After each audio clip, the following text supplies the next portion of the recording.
I got one question for you. Are you still having a hard time removing those collections off your credit report, that bankruptcy, them student loans? All right, we're going to try a different approach, and I'm going to show you how to do it. So with that being said, you already know what time it is. Let's get right into it.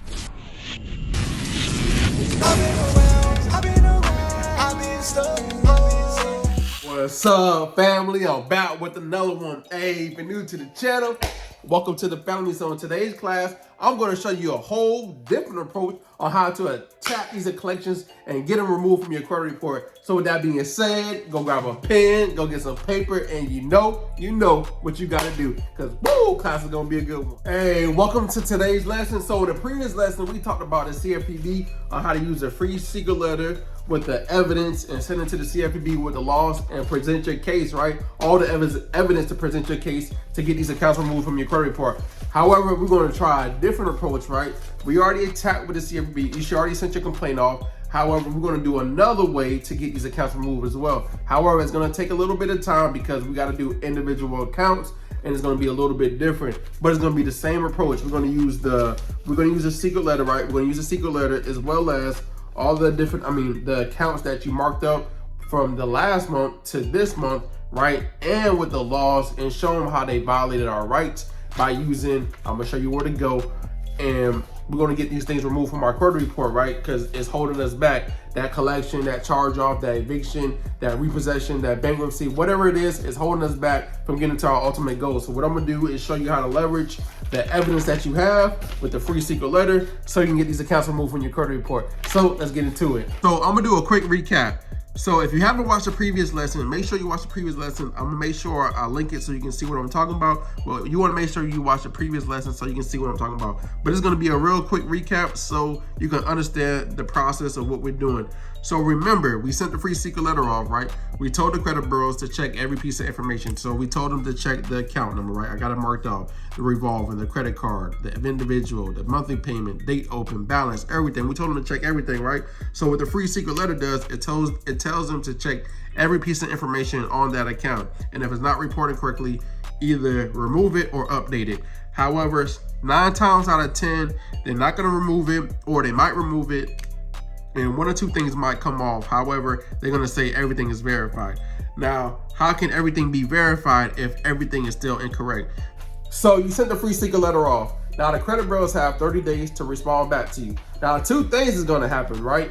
The first thing that's gonna happen, either the account got removed, which is good, or the account got updated or verified, which is bad. However, we're gonna get them right where we want them. So if it got updated and verified, what you want to do is look at the previous month, the previous credit report, and see, check out everything. And then you want to look at the new credit report, right? You're going to update it and look at the new credit report, right? And you're going to look at the student, say if it's a student loan, right? U.S. Department.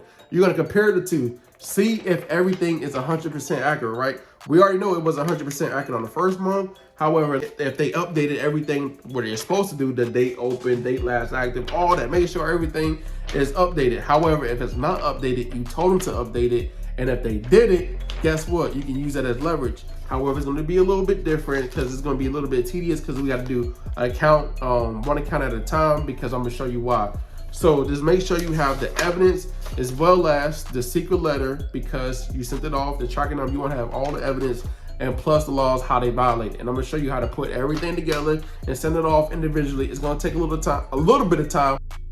So, all right, now we on Google. Hey, Google, our favorite friends, right? So here's what we're going to do. We're going to click on, if you don't know who it is, we're going to click on Attorney General's office, right? We're going to go to our Attorney General's office, and depending on which state you're in, you want to go ahead and put whatever state. So right now, in Alabama, and you want to click on Complaint, Consumer, or you can do that, Alabama. And then we're going to click on Attorney General's office, Consumer Complaint, or go to the website, show you, kind of find it. I know every state is different, so click on Consumer Complaint. Now once you click on Consumer Complaint, here's what you want to do. I'm gonna make it a little bit bigger, but you want to make sure you fill out every single thing, right? So first name, middle name, last name, age, right? Make sure you have the correct email address. Double check it, because they're going to send you an email, and as well as they're going to send you a letter, because what you want to do is have the evidence, right? You can't put the evidence right here But once they email you, you're gonna be able to submit your evidence. Now, click on email address, and then you're gonna put your email address, put your address, put your city, put your state, zip code, county, home phone number, mobile phone number, and then on the credit report, once you have your credit report, you'll be able to get this information. Now, you're only gonna do separate accounts at a time, right? So if you have a collection, what you want to do, you want to put the collection name and the collection email if you can find it. But all the information should be at the bottom of your credit report, so you can see what who the collection is going to, right? The collection name. So put the email, put the website, put the address, put the city, as well as put the state, zip code, county, everything you can find about the collection, right? The primary number, or if it's not a collection, it could be, let's say it's a charge off, same thing, right? Or if it's a student loan, or if it's Visa, a credit union, Chase, personal loan, a house, like home, it could be whoever, right? Put the name, email address, put everything you need to put for the business that you're talking about. So put the website, put everything, make sure you have everything documented. Now you're going to describe what's been going on. So I'm gonna grab something real quick so you can see what I'm talking about. So, and now remember what happened, right? So we did this in the CFPB. We want to take the same exact complaint and put it right here. So the credit bureau stated account name and account number was properly investigated, but how is that possible if the open date is inaccurate, the date last active is inaccurate, the date last reported is not accurate? This is grounds for removal. They also violated my rights under 15 USC 1681, section 604. The law clearly stated that a consumer credit reporting agency cannot furnish an account without my written instructions. They also violated my rights under 15 USC 1681, section 611.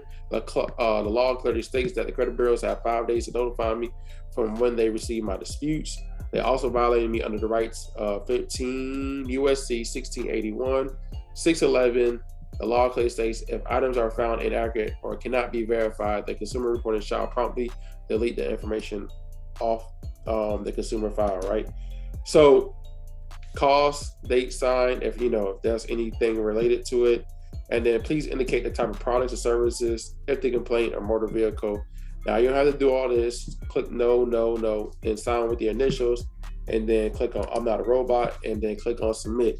So like I was saying before, the Attorney General's office might give you a call, they might email you, or they might send you something in the mail. So be on the lookout. However, make sure you have all the evidence saved to your computer so you'll be able to email them back of all the evidence. Make sure you have your letter, your tracking number, make sure you have your credit report showing what happened. Also, make sure you document everything, even with the Attorney General's office. Make sure you have that documented as well. Now, have the laws, you already submitted the laws on how they violate your rights. Also document how they violate your rights. Have a little personal statement write-up, because you want to have everything and submit your complaint to the Attorney General's office, right?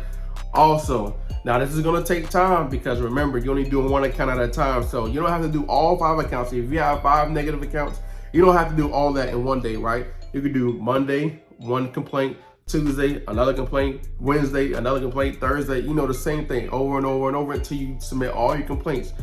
This is going to take time. However, it's going to be worth it. So if you still are having problems removing with the Attorney General's office, I got another way. So I'll see you in the next class.